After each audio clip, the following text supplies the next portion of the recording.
O significado do termo cientista é alguém que sistematicamente reúne e usa pesquisas e evidências para criar hipóteses e testá-las, para obter e compartilhar entendimento e conhecimento. Mas até que ponto se deve ir em busca de conhecimento? Tirar vidas? Enviar animais para o espaço é uma viagem só de ida. Torturar pessoas? Neste vídeo, veremos alguns dos experimentos macabros realizados por cientistas em nome da ciência. Bem-vindo ao Curioso Demais. Descubra mais, saiba mais. Começamos com o homem chamado Anjo da Morte. O Dr. Josef Mengele é um infame médico nazista que realizou experimentos médicos nos campos de extermínio de Auschwitz. O próprio Mengele escolhia os sujeitos de seus experimentos. Sua predileção era por pessoas deformadas, anões muito altos e seu bem mais precioso, gêmeos, especialmente crianças. A anomalia era que ele era extremamente gentil com as crianças, que imediatamente se afeiçoavam a ele.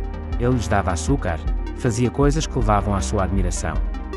Mas em meia hora ou no dia seguinte, ele realizava experimentos desumanos com elas, como costurar gêmeos na tentativa de criar gêmeos siameses ou tentar transformar cirurgicamente meninos em meninas e vice-versa.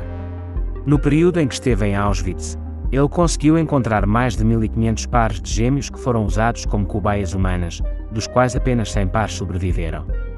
Durante o período em que esteve em Auschwitz, Mengele realizou vários experimentos sinistros, aplicando fortes tensões de eletricidade nos pacientes até que eles morressem ou entrassem em coma, e chegou ao ponto de fazer com que as mães vissem seus bebês recém-nascidos morrerem de fome. E não foram apenas os nazistas que realizaram experimentos insensíveis, mas também os russos. Tudo começou em 1957, quando os russos enviaram uma cadela abandonada chamada Laika para orbitar nosso planeta natal. Laika morreu durante seu voo histórico, mas ela e os outros animais enviados ao espaço naqueles primeiros testes ajudaram os cientistas a responder à pergunta: o que acontece com o corpo humano no espaço? E se os russos fizeram isso, por que os americanos deveriam se conter? Logo em 1961, a NASA enviou um chimpanzé chamado Ama em um voo suborbital e, felizmente, ele retornou em segurança apenas com o nariz machucado. Mas antes do voo espacial, Am foi ensinado a empurrar uma alavanca dentro de 5 segundos após ver uma luz azul piscando. Se não o fizesse, levaria um leve choque elétrico nas solas dos pés, enquanto a resposta correta lhe renderia uma bolinha de banana. O voo de teste de Am durou 16 minutos e 39 segundos, e os resultados desse voo levaram diretamente à primeira missão de voo espacial humano dos Estados Unidos, a Freedom 7. Embora os experimentos com animais possam levar a missões bem-sucedidas, é correto realizar tais experimentos em animais que não podem expressar seu consentimento. Deixe-nos saber sua opinião sobre isso nos comentários. Continuando, quanto você acha que sua alma pesa? Essa mesma pergunta foi feita pelo Dr. Duncan McDougall, um médico de Haverhill, Massachusetts, EUA. E para responder a essa pergunta, ele decidiu realizar um experimento. Ele identificou 6 pacientes de uma casa de repouso, cuja morte era iminente. Ele precisava que os pacientes permanecessem imóveis quando morressem para medi-los com precisão, por isso escolheu pessoas que sofriam de doenças que causam exaustão física. A cama inteira do paciente foi colocada em uma balança de tamanho industrial para determinar a perda de peso do corpo de uma pessoa. Dos 6, McDougall obteve resultados apenas de um indivíduo e desconsiderou os outros. O único resultado mostrou que um peso de 21 gramas foi perdido do corpo do indivíduo no momento da morte. Portanto, presumiu-se que o peso da alma humana é de 21 gramas. Como se isso não bastasse, McDougall também realizou o mesmo experimento em animais para determinar se eles tinham uma alma. Assim, ele realizou o experimento com 15 cães e disse que nenhum deles perdeu peso após a morte.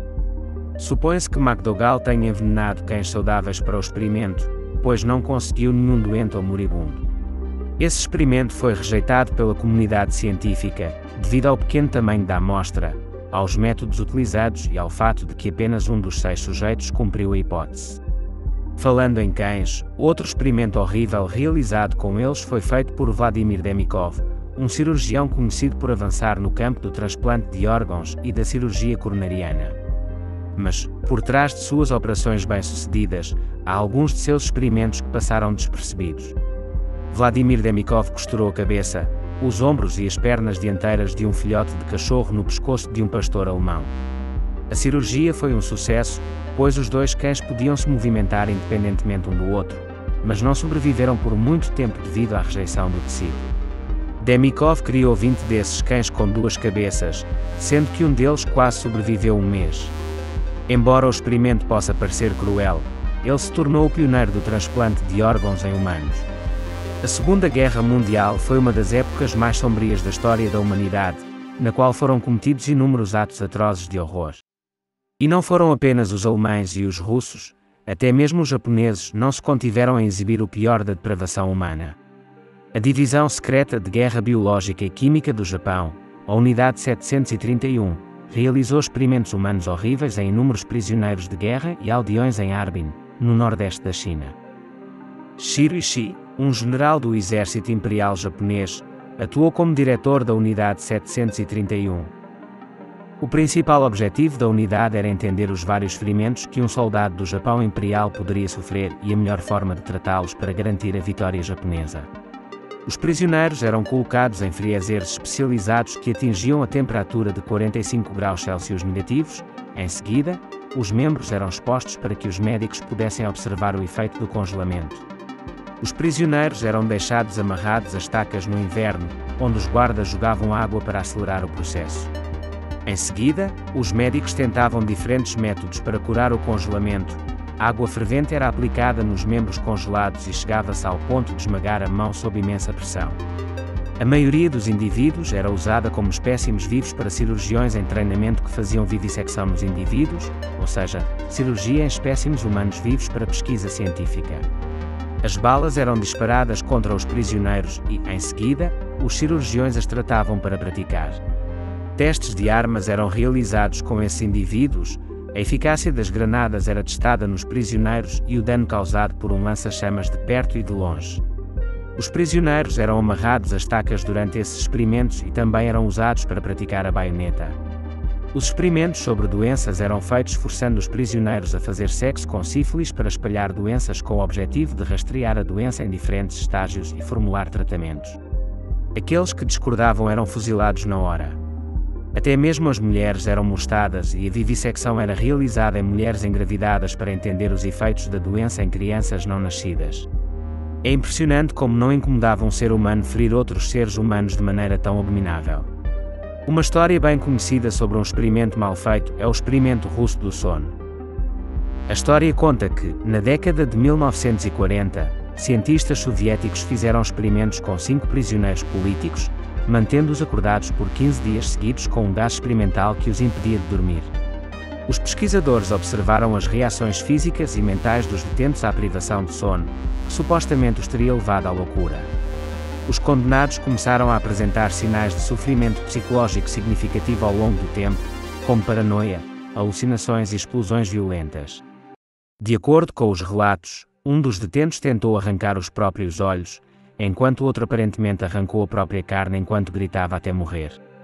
Os prisioneiros foram mortos e dissecados para pesquisas adicionais quando o experimento foi finalmente considerado mal-sucedido.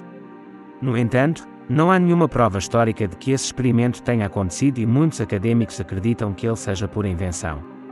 Apesar disso, a história se tornou um clichê de terror muito apreciado e foi usada como fonte de inspiração para vários livros, filmes e programas de televisão.